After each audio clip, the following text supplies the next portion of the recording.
Hi guys, I'm Dr. Ayele Okine and this is This Vet Wants You to Know.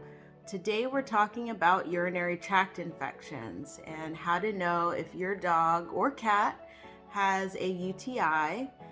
Please, as always, share this video, subscribe, like this video, leave a comment so I know that you've been here, that you've seen it. Let me know what signs your cat or dog has had in the past when they've had a urinary tract infection. And also give me ideas for content. What do you want to hear about? When it comes to urinary tract infections, it is a common thing that we see both in general practice and also in our specialty hospital. It is something that I'm referred to, cases I'm referred to about urinary tract infections, especially when they become chronic or don't go away, or if we're still having signs that seem like a urinary tract infection, even if there's no evidence of an infection. So all of those things I see. One of the common kind of signs that I hear about that is not typically associated with urinary tract infections is when a pet is drinking and urinating a lot. Sometimes we'll get referred cases for urinary tract infections, but when they're drinking and urinating a lot, it's not something that we typically see associated with a urinary tract infection. Now, it can be certainly if it's affecting the kidneys, if there's bacteria in the kidneys themselves that can interfere with the kidney's ability to concentrate urine and conserve water. And so we can see increased urination followed by increased thirst in those patients. But most of the time, increased thirst and urination are associated with more kind of systemic or metabolic issues such as diabetes or Cushing's disease or other conditions such as that where we're looking more for systemic illness.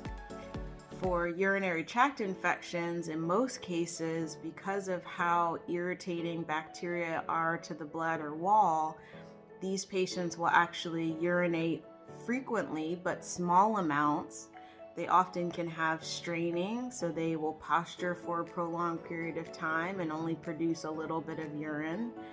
They want to go out more frequently because they feel the need to go because of how thickened and irritated that bladder is, but because they're going so often, they often don't have or haven't given enough time for their bladder to really fill because they feel so irritated.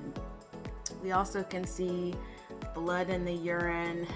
We can see sometimes even frank pus in the urine or mucus in the urine, but they're often so irritated and want to go out very frequently that owners are realizing that something is wrong because they watch their pet go out and only produce a small amount, come back in, repeat the whole process again. Sometimes they'll drip urine, sometimes they will have accidents in the house, just again because their bladder is so irritated they can't wait, they can't hold the urine, they feel like they have to go. And so those are more common signs of urinary tract infections than large volumes of urine and drinking a lot. We can see other diseases that will mimic these changes in these symptoms. So unfortunately, I do see a lot of cats and dogs that have bladder tumors that present with blood in the urine, urinating small amounts, feeling very irritated, very urgent urinations, posturing to urinate. And so bladder tumors can do that as well. Bladder tumors also can cause obstruction, so preventing the ability to pass urine, and that becomes a life-threatening emergency. We can see bladder tumors that will lead to secondary infections because they can prevent evacuation of all the urine, and so that becomes sort of a pool of reservoir, a nidus for infection to develop. Bladder stones can also mimic symptoms of a urinary tract infection. We can even see foreign bodies in the bladder. My colleague had a pet, I believe it was a cat, but I'm not sure, that actually had a foxtail in the urinary tract, and so that obviously would be very irritating and can mimic those same symptoms. So there's a number of things that can look like a urinary tract infection, but if your pet has increased frequency of urination, urinating small amounts, straining to urinate, blood, mucus, pus, all of those things would be highly suggestive of a urinary tract infection. I always recommend having these patients evaluated and actually getting diagnostics done. Throwing antibiotics at the problem, especially if we don't know that that is what's going on, can actually create more problems, lead to resistance. Or if there is no urinary tract infection, sometimes it can actually delay getting to a diagnosis. So antibiotics in a lot of cases will have anti-inflammatory effects, and so it can sometimes make things seem better temporarily. If there's something like a stone or a foreign body or a tumor, it may still help that patient a bit. The owner feels like, okay, we're on the right track, and then weeks or months later, when the symptoms are still going on, when we're on our third, fourth round of antibiotics, it can delay getting a diagnosis and potentially could make something worse. So I recommend having your pet evaluated by a vet, having them safely collect a sterile urine sample. And so the way of doing that would either be to pass a urinary catheter in through the urethra into the bladder and collecting urine, or actually collecting it with a needle using ultrasound guidance directly into the bladder. By getting a sample of urine to actually analyze and see what's in the urine.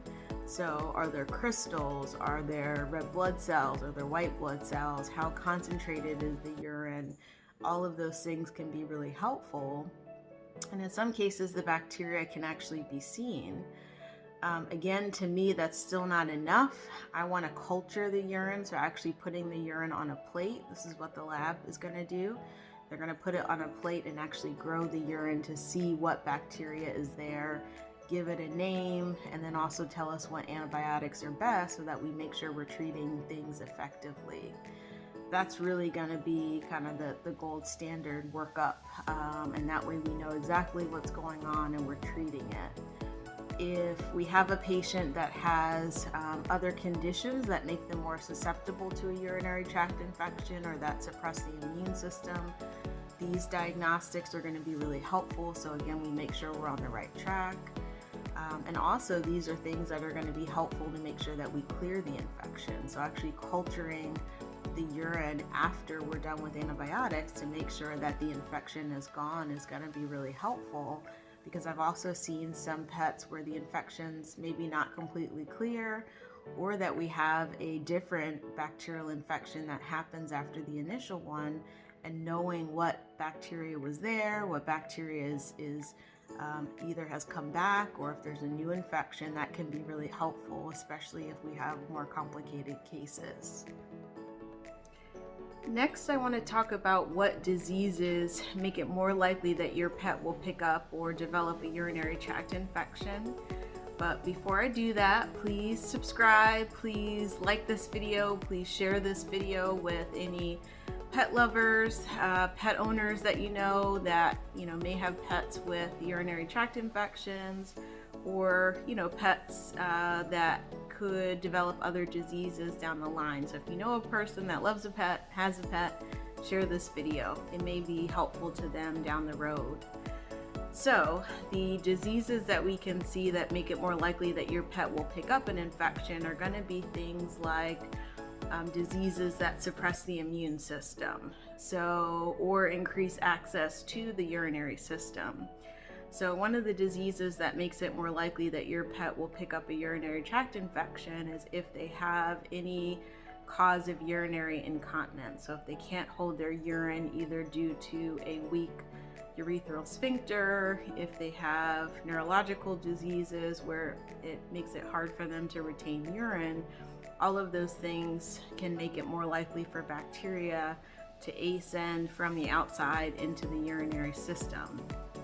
Any disease that weakens the immune system overall, so metabolic disorders like diabetes and Cushing's can do this, thyroid diseases can do this, any disease where your pet may be immunocompromised or on immunosuppressive medication, so a lot of autoimmune diseases, and then even cancers. Cancers suppress the immune system. They kind of make your body go into overdrive and leave other areas vulnerable.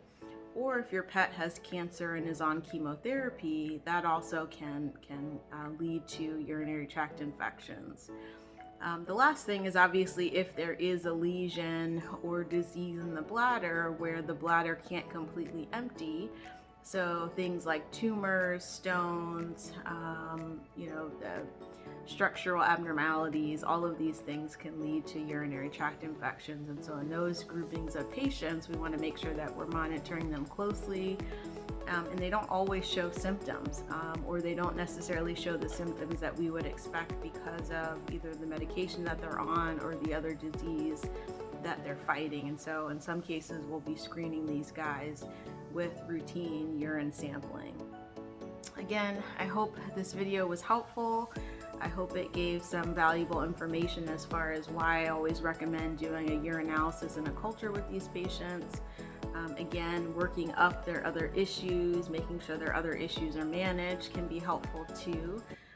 But urinary tract infections are something that are very common, more in female animals because of their structure, having a wider, shorter urethra, versus male animals, which tend to be a little bit less predisposed.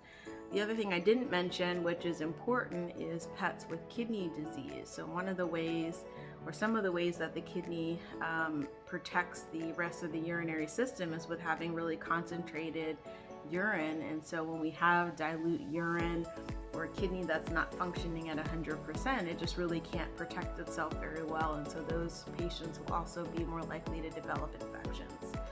If you have any questions, let me know. Again, share this video, please subscribe, please like this video, and then again, leave a comment about something that you've experienced with your pet, and be sure to share this. All right, thank you. See you on the next episode.